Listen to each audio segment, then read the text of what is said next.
What's up, guys? Welcome back. We're out here in the garage again with the OBS. I've got a pile of parts. We're going to be working on some maintenance and safety items and a couple of visual upgrades. Hey guys, if you really like what I'm doing, if you want to keep up with my progress on this truck, please subscribe to the channel. But for now, let's get started.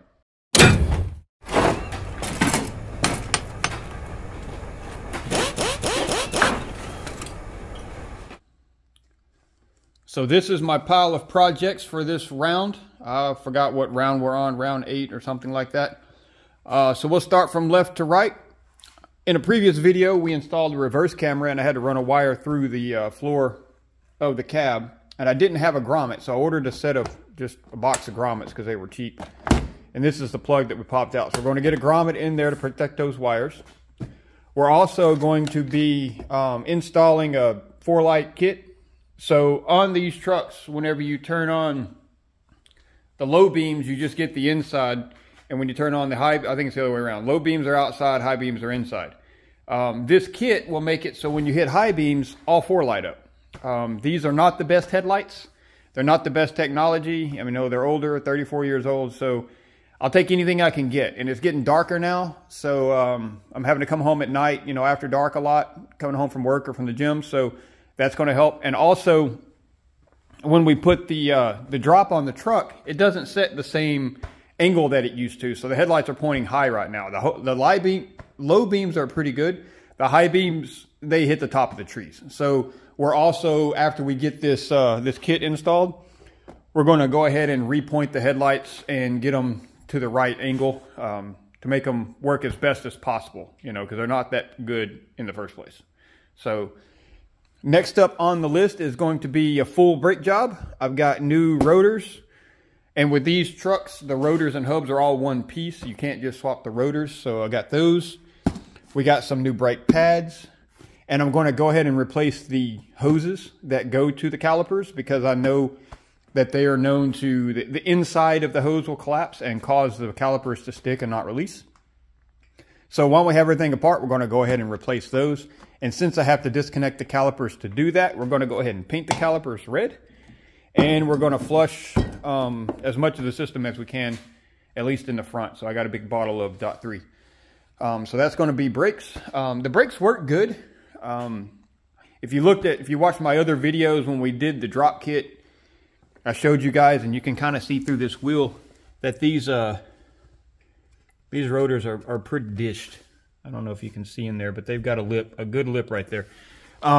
They still work fine. They just, after taking everything apart and putting everything back together, nothing lines up the way it used to. So they started squeaking. So we're going to go ahead and knock that out.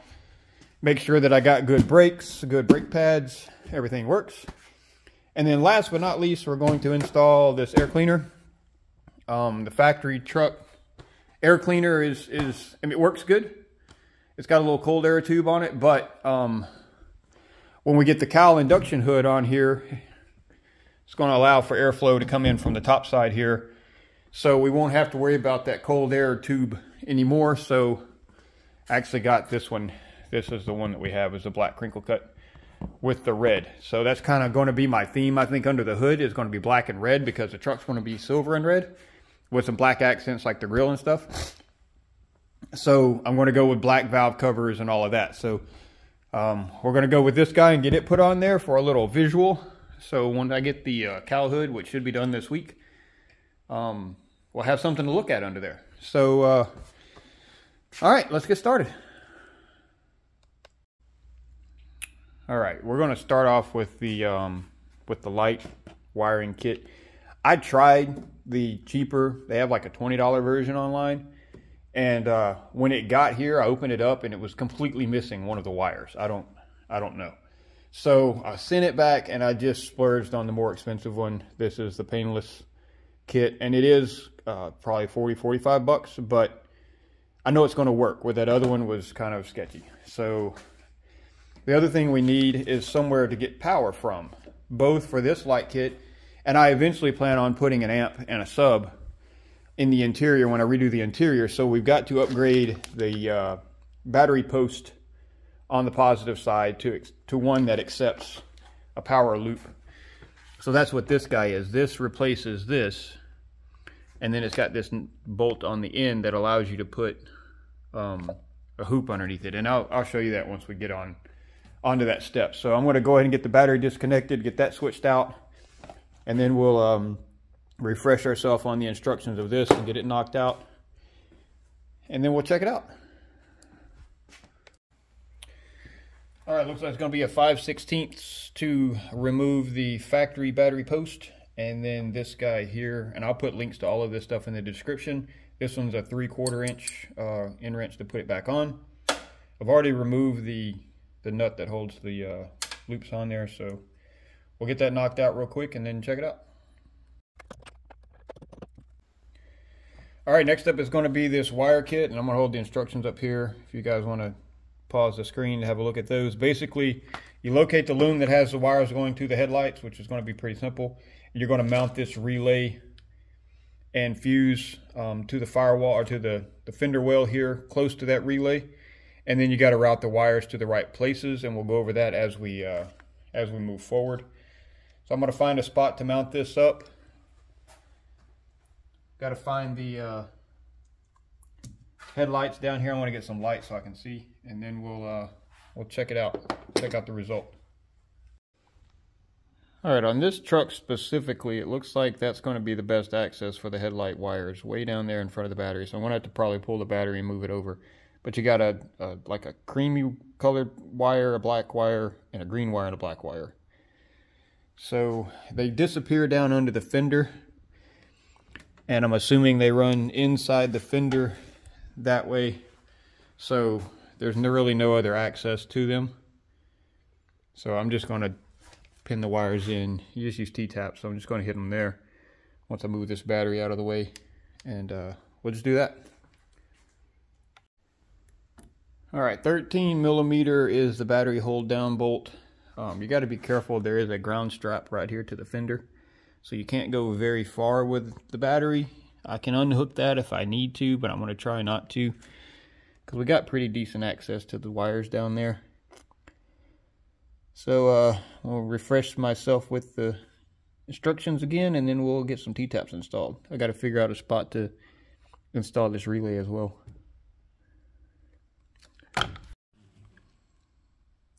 All right, so I use my little endoscope to make sure that this box here is completely hollow, so running screws in it's not going to hurt anything or hit a radiator or anything. I really wanted the relay inside here just to make it look pretty, but I had no way to drill that way. So the relay is going to go there, and then the fuse is going to go right here below it. So then you're going to put T-taps on this tan wire and green wire that are down there, and then you connect the corresponding colors there, and then you run the red wire, which is way too long, to the battery. Pretty straightforward. So let's get it knocked out real quick, and then we'll see how it works.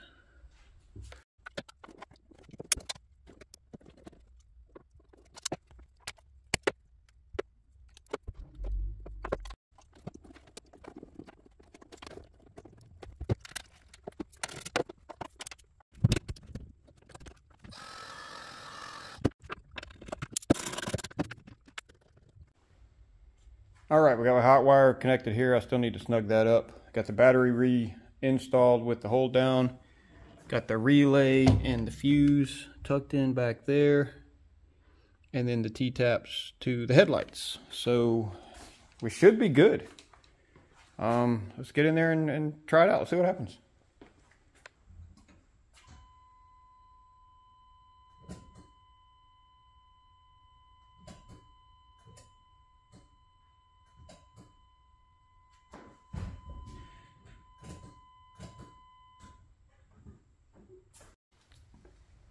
All right, so that was pretty straightforward. That painless kit was painless, just like the name states.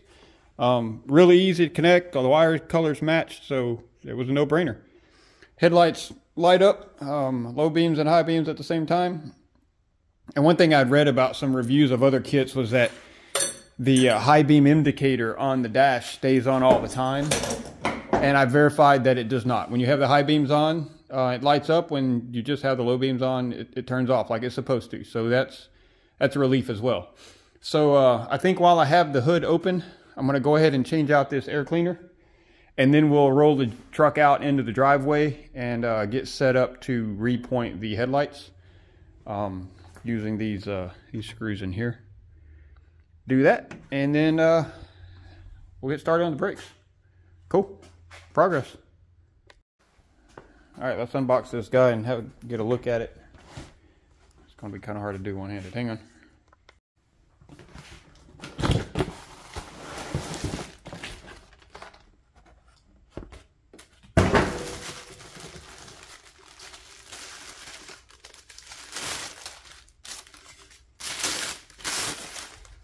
Oh, that's pretty.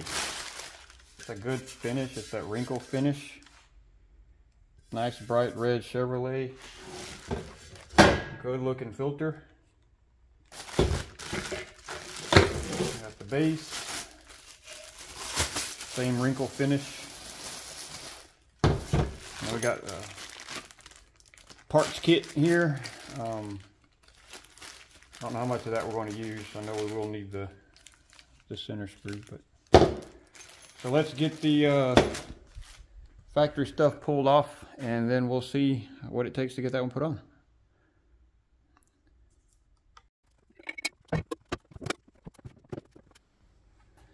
Well guys, that was pretty much a waste of time. So everything I read online said that this would fit a TBI 350, and it doesn't.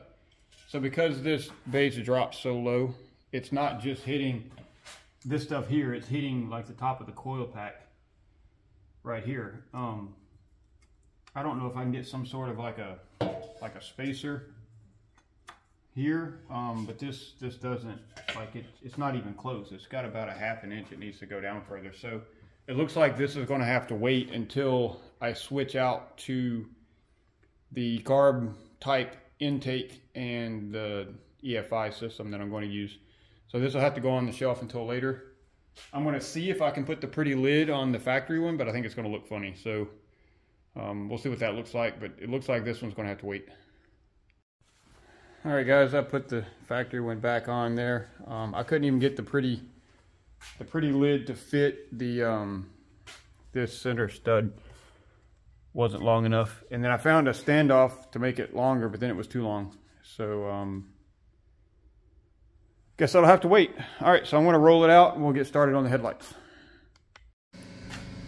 All right, back out of here in the driveway. We got the tape measure out. 25 feet is the number we're looking for. 25 feet to the headlights of the truck from the garage door there. And from what I've read online, you want a 4-inch drop from headlights to the 25-foot mark. So I'm going to measure the headlight height from the ground and then mark 4 inches shorter than that on the wall, and then we'll turn on the headlights and see where they're at. So I was looking around here, and there's a screw here, one here, and then one down in there. So oh, there's one there too, so there's 4. It looks like you can point the highs and the lows separately. I'm assuming one is left to right and one is up down, but we'll figure it out as we go, because I think one side is higher than the other. We need to level them as well. So let's get everything marked up and get started.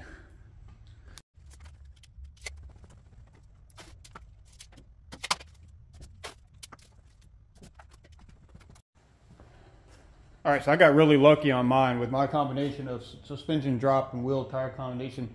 My headlights are basically 29 inches to the center of the housing. So this first panel of my garage door is 25 inches. So that makes it perfect. So it's got to be below the blue tape. And then for the high beams, it looks like they need to be dead on. So just a little above the blue tape. So 4 inches, it's 2-inch tape. So I'm going to turn them on and see what they look like. Maybe a little more difficult with this. We may have to pull the fuse on that kit real quick so we get the highs and the lows separately. But we'll figure it out. All right, so this is low beam only, and as you can see, they're about, for the top of it is a little higher than the tape.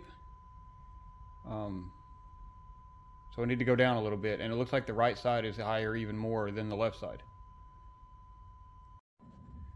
Now I don't know which screw does what, so I'm going to try both of them and see how it moves here.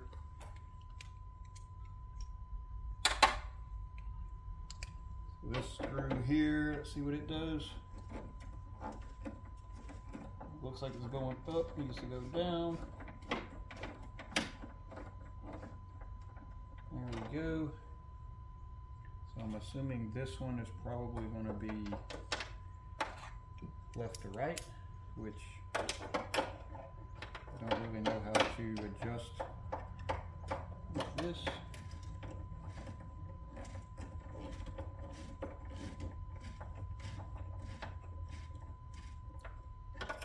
Really look like it's moving much. Alright, so I'm going to move the other side down, and then we'll work on the high beams.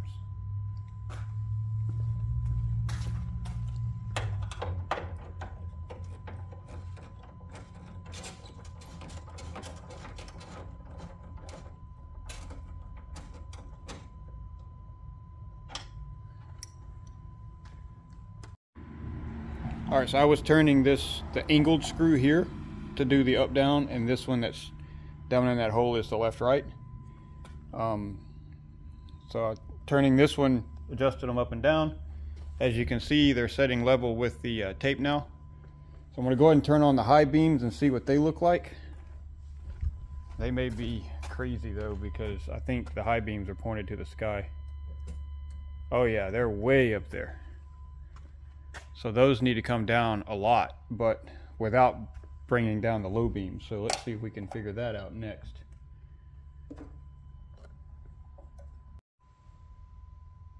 So I went ahead and unplugged or pulled the fuse on that kit we just installed so I can just see the high beams. And I'm going to bring those down now.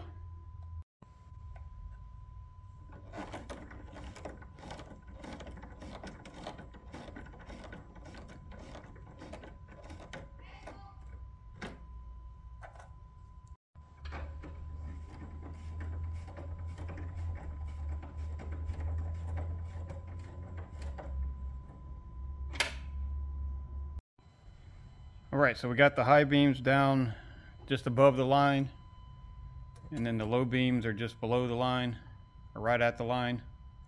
I think that's going to work pretty good. Now I'm going to put the fuse back in so we get all the lights at the same time and see how that coverage looks. You have to excuse the beeper, it's just the headlights are on. Alright, low beams, quad beams. Oh yeah, that's a good coverage. And then go back to low beams and hit the fogs. Yep, I think that's going to work good. Awesome. Alright, so high beam adjustment up and down is going to be this little one here in the front. Same thing on this side. There's another one that's down in that hole. I'm assuming that's left to right. I don't have a reason to move them left to right, and they look pretty straight to me, so I'm going to leave them alone. I don't have a star bit like that, but I was just using a 1/4 inch. Just a 1/4 inch socket, and it locks on there good enough to turn it without stripping or anything. So looks like that's done. We're going to get the truck back in and get ready to do the brakes. Alright, so I got the wheels zipped off, got everything up safe on jack stands. As you can see, there's a, I don't know if you can see it on the camera, but there's a really thick lip on the edge of these. They're dished pretty good, which I mean is understandable for as old as the vehicle is. So those need to be replaced. But first I'm going to pull these calipers because I want to replace them, or I want to paint them. So I need to get them off, get them cleaned up, and get paint on them so they can dry while I'm working on the rest of it. So we're going to knock that out real quick, get that disconnected, get the hose off, and get those cleaned up with a wire wheel and get some paint on them. Cool.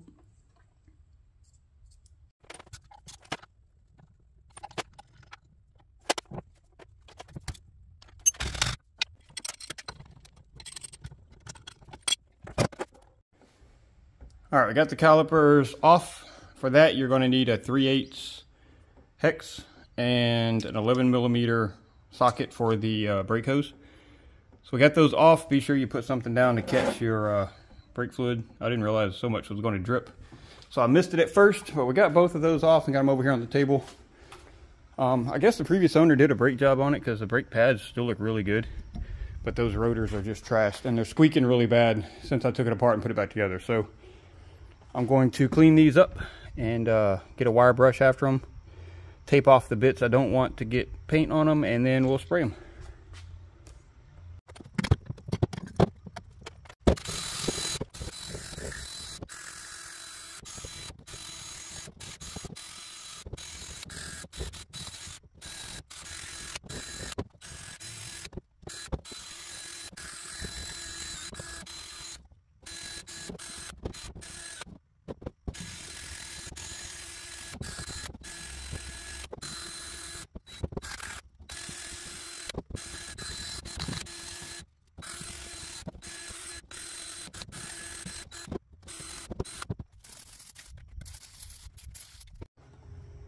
All right, got them all cleaned up. Went ahead and pulled the slide pins out completely. Covered up the rubber grommets for the slide pins, the bleeder valves, and found some bolts that fit into where the hoses go so that no paint gets inside there. I'm not really going to concentrate much on the back side or the underneath side because you're not going to see it, but I still don't want paint getting in there. I got them set up here at the edge of the garage. I got the fan set up. Just going to kind of blow, not really wind, but just kind of keep the fumes going that way, and we'll see what it looks like. It may be a little cool right now. I did warm up the metal to get it to dry because the brake clean made it sweat, so hopefully it comes out good.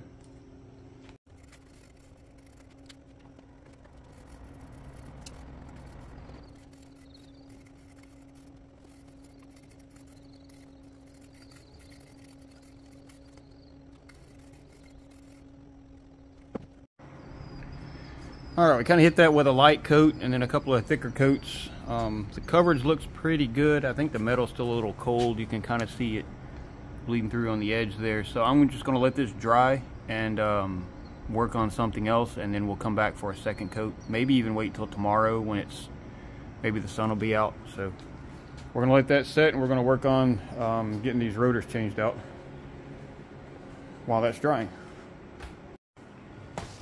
First thing on the agenda is to get the cap off of the nut that's underneath here. I may have to go get some more of these. I didn't think about it when I was buying parts. I may destroy this thing trying to get it off. Let's see what happens. If we can get that off, then there should be a large nut under there that we have to take off to get the hub off. All right, now it looks like we got to remove this cotter pin and then this castle nut. It's pretty grimy. It doesn't grind or anything, but there's a lot of rust in there, so we'll have to clean all that up, clean that spindle up, and then put the new one on.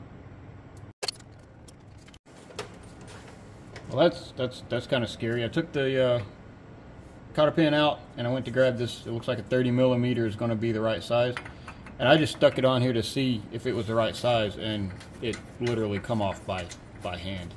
I'll have to check the torque specs on this, but that was not torque to spec. I can guarantee you that, because it literally come off just by me messing with it. So we'll get that out of the way. That should allow, yep. So we got to make sure we don't lose any parts. Outer bearing race, and then the hub. It looks really good. I mean, the bearings are good. The grease looks new. It's just got a heck of a lip on this front side. I'll show you here. Let me set it down.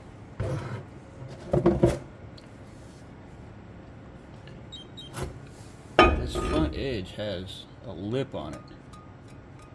It's not supposed to. All right. So I'm just going to leave that grease because it's good looking grease. And we're just going to slide the new one on. Cool.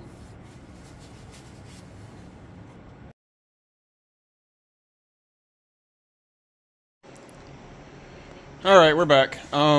So I got ready to put the new hub on because the instructions or the description on the website says ready to bolt on.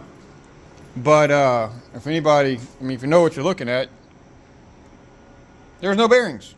Awesome. So I didn't want to reuse the bearings that I had because although they spun smoothly, that the whole point of this is to get rid of 34-year-old parts. So, quick run to the hardware store. I've got inner and outer bearings. I've got bearing seals, back of cotter pins just in case, and I grabbed this bearing packer and a tube of grease because I don't know how much is left in my grease gun. So, looks like I got to learn how to pack bearings. I was hoping that they were already in there and I could just throw these in, but that is not the case. So, get some bearings packed, get these put back on. I'm gonna have to look up the torque specs on that bolt because it was not torqued correctly in the first place. And then we'll be back where we started.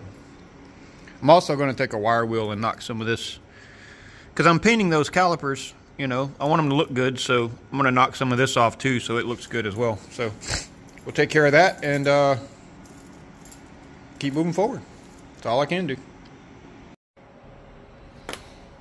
Alright, so the guy at the hardware store said this was a pretty good bearing packer. He said he had this one at home. So basically you put the bearing in between the halves, clamp it down, and then you connect your grease gun to this tip, and it pushes grease into the bearing until it's full. So let's try it out together, and once I figure it out, then I'll go knock out the rest of them. Alright? Alright, so I got the bearing. You can see it down in there. You just kind of snug up the cones, just like that. And then you put the grease gun on here, and you hit it. But the thing is, I've never done this before, so we're going to kind of learn as we go. Got some cardboard down here to kind of keep it off of my work area.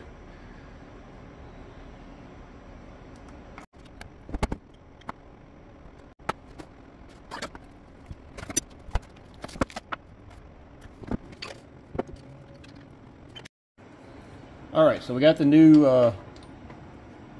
rotor installed, all greased up.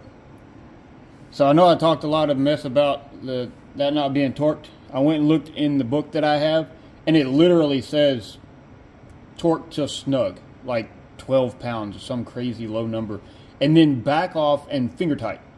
So I guess it was done right the first time. So we're going to do that again. So I got the 30 millimeter here. I'll throw that on there, and you're supposed to snug it as you spin the hub, just to make sure that it seats correctly. And then back it off and then finger tighten it until you can line up the cotter pin. And so that's what we're going to do. Alright, so we've reached a good stopping point for tonight. I got both sides installed, as you can see. And I went ahead and threw a little bit of paper up here to block it and painted this part I said I was going to clean up, because that's about all you're going to be able to see with the wheel on, and I didn't want it to look bad with that big red caliper there. So these are installed and spinning freely and cleaned up. Got the other side over here as well. The garage is trashed, but they are ready to receive the calipers and the brakes tomorrow. Calipers are over here. Got a good coat of paint. Got them moved inside so that they don't get any bugs in them or anything like that. Let them dry. I went ahead and cleaned up the slide pins and then greased inside, and then got some grease on the outside.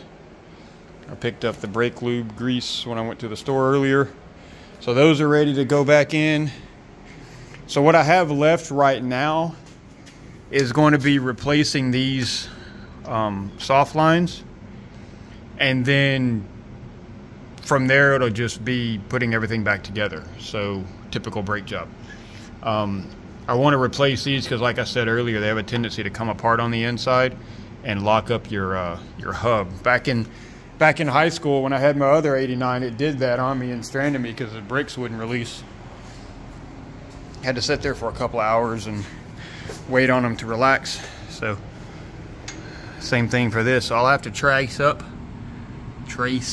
to where that hose goes until it hits a hard line, and then replace those, put everything back together. So for you guys it'll just be a second, but for me it'll be tomorrow. So let's go. So it's not tomorrow, it's still tonight, and I kind of figured since I'm already dirty and stuff that I go ahead and knock out these hoses. So you got a hard line here that you have to undo with a 9/16, and then the hose clips into that bracket there with this this tab. You just use a screwdriver to knock it loose. And so I'm fixing to put the new one back on real quick, knock out the other side, and then we'll call it done. Alright, hopefully you can see this side a little better. So this is before I've really done anything yet. That's the hard line connected to that rubber line and that clip right here. So I'm going to take that apart real quick. So you got your 9/16 situated here.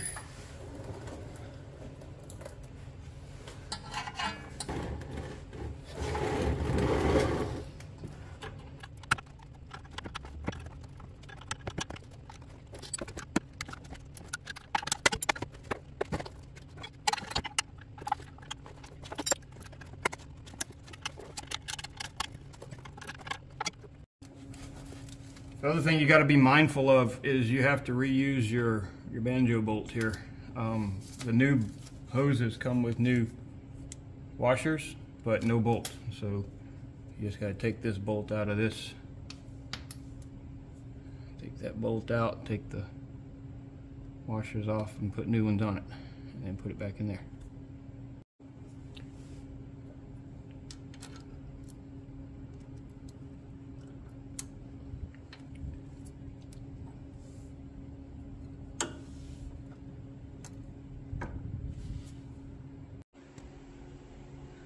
Alright, so I opened up the brake pad kit that I got from Bosch, and it comes with everything to rebuild these calipers.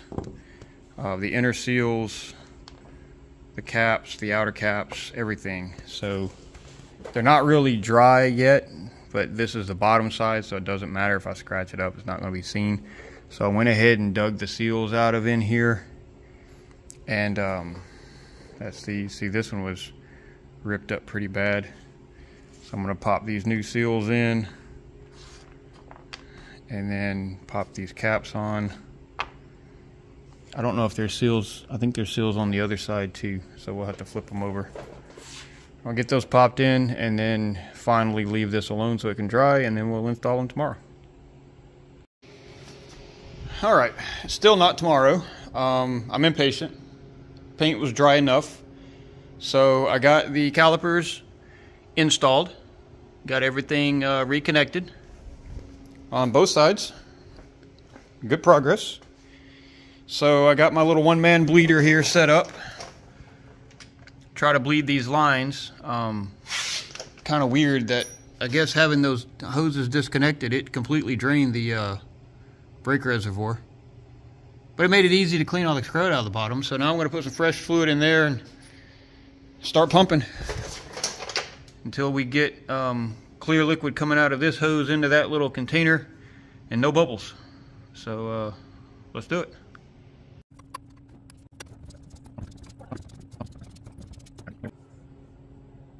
Alright, so I had my helper come help me pump the brake pedal while we got these bled out. These bleed valves were completely clogged. I had to take them off and ream them out, clean them out with compressed air and brake clean.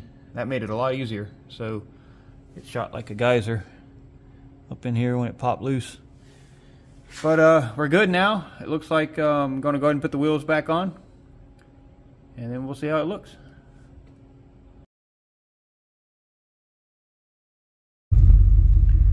Alright, so it doesn't get a lot darker than this in this area. We've got a lot of light pollution, so this is the darkest road I could find. So this is the low beams with the fog lights on. I can kill the fog lights so you can just see the low beams. And then when we hit the high beams, yeah, that's a game changer. That looks so much better. I can actually see to the end of the road. My old high beams were like in the trees up there and nothing on the road. So this is great. I really like that. I'll put the link for the kit in the description for sure. I'm going to go ahead and knock brakes off the list real quick.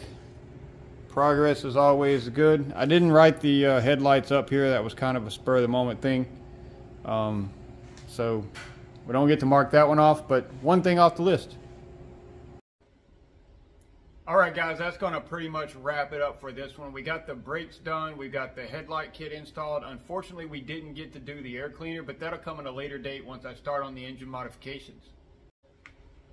I really hope you guys enjoyed hanging out with me out here. We got a lot done, and I appreciate you guys keeping me company. If you enjoy this content, please be sure to subscribe to the channel and make sure you hit the notification bell so you get notifications whenever I upload new videos so you can keep track of my progress on the OBS. And that's going to finish this one up. You guys have a good one and rock on.